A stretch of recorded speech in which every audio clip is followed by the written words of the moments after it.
eu acredito que pela primeira vez no grande público, nós vamos ler na íntegra uma mensagem que Nossa Senhora deu em Itaúna, no ano de 1957, que durante muitas décadas ficou em segredo, né? Quem sabe nós poderíamos falar de O Segredo de Itaúna, mas que a partir de 2014 tem sido revelado. E hoje nós vamos ler inteira essa mensagem aqui, que inclusive fala coisas muito fortes sobre o futuro da igreja, sobre o futuro do Brasil e sobre o futuro do mundo. Nós vamos também ler e comentar essa profecia, esse segredo de Itaúna. Então, essa mensagem dada em 1957, colocada pela primeira vez aqui ao grande público. Presta atenção no caráter profético dessa mensagem. Diz o seguinte: ouvi-me, dizei ao sacerdote de Deus para dizer ao povo. Então era a vontade de Nossa Senhora que isso aqui fosse dito.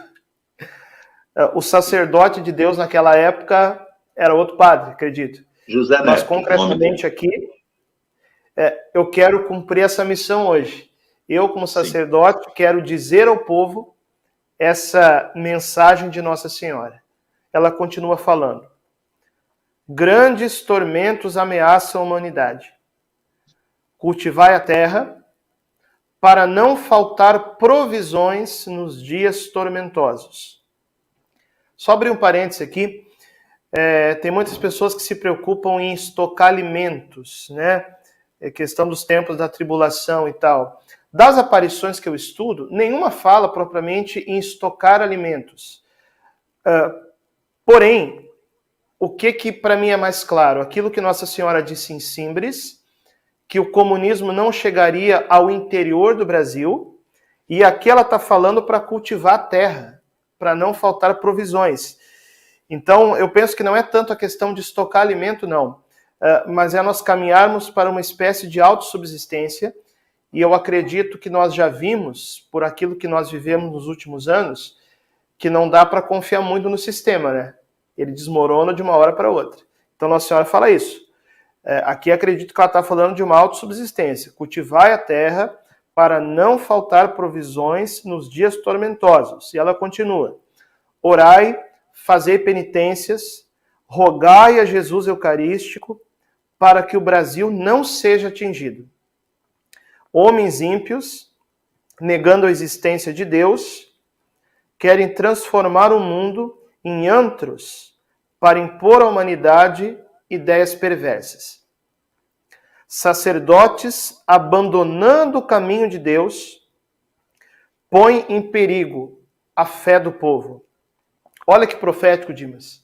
Sim. Em 1957, Nossa Senhora falando de sacerdotes colocando em perigo a fé do povo. E o que veio logo depois, né? Logo nas depois. Décadas seguintes. Exato. E o que nós vemos hoje, o que Nossa Senhora falaria hoje, né? Quando essa apostasia, essa perda da fé vai tomando conta. Aí olha só o que ela fala, isso aqui é mais profético ainda. Mães que, perdendo o amor maternal, provocam crimes horríveis. Eu não vou aqui especificar para não cair a transmissão. Todo mundo mas sabe. Mas todo mundo está vendo o que está acontecendo no Brasil nessa semana. Está na mensagem de Itaúna, Dimas. Olha só. Mães que, perdendo o amor maternal, provocam horríveis crimes. Sim. Ela continua. Crianças vivendo no abandono são escandalizadas pelos ímpios. E Deus, vendo todas essas iniquidades, lançará sobre a humanidade um grande castigo. E quando chegar a hora, terríveis raios de luz cairão sobre grande parte da humanidade, e 1/3 dela perecerá. Isso aqui não deve nos impressionar, não, porque isso é um dado do livro do Apocalipse. É um dado da escatologia cristã. A sexta trombeta do 7º selo do Apocalipse diz que 1/3 dos habitantes da Terra perecem. Então a senhora está falando aqui. Raios de luz cairão sobre a terra, muitos terão morte lenta. Agora olha o que ela fala. 61 santos sacerdotes de Deus serão mártires, dando o próprio sangue para remir as ofensas feitas a Deus pelos ímpios. Eu fiquei pensando o que poderia ser 61 padres mártires. A nível de mundo parece que não. Seria algo muito pequeno.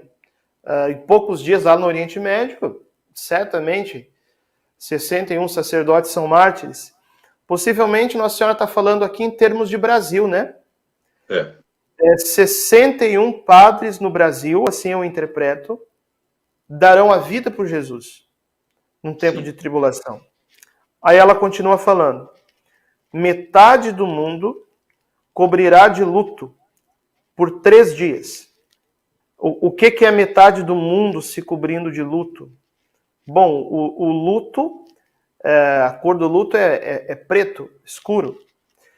Parece haver alguma ligação, quem sabe, com os 3 dias de escuridão, mas isso não é importante. O que é importante é que a gente viva a mensagem. Ela continua falando: quando passarem os tormentos, Nossa Senhora sempre termina falando da vitória, né?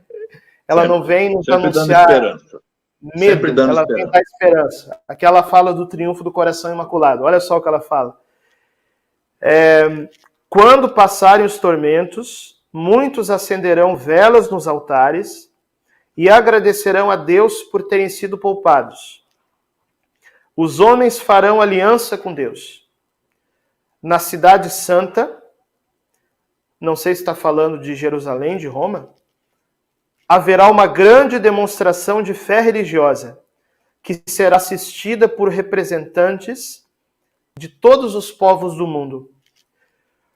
Dizei ao sacerdote de Deus que 3 escolhidas de Deus serão futuras santas em terras brasileiras.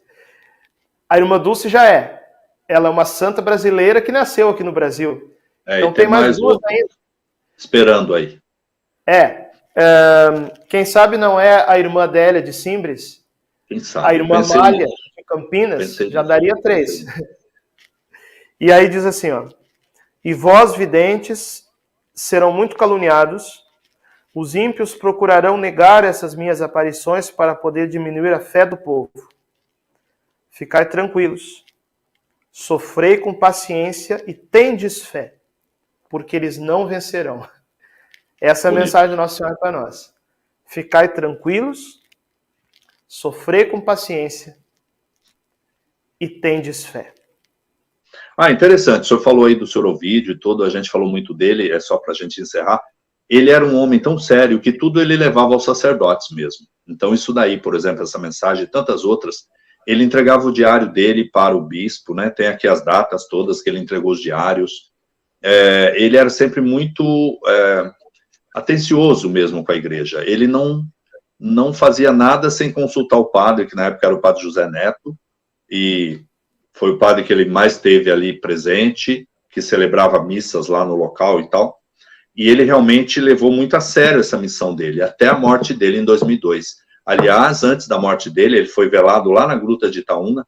Antes da morte dele, as pessoas contam que ele era fiel à igreja, chegou a ser ministro lá da paróquia lá de Santana, foi colocado lá pelo bispo da época como ministro. Então, ele era uma pessoa muito atuante.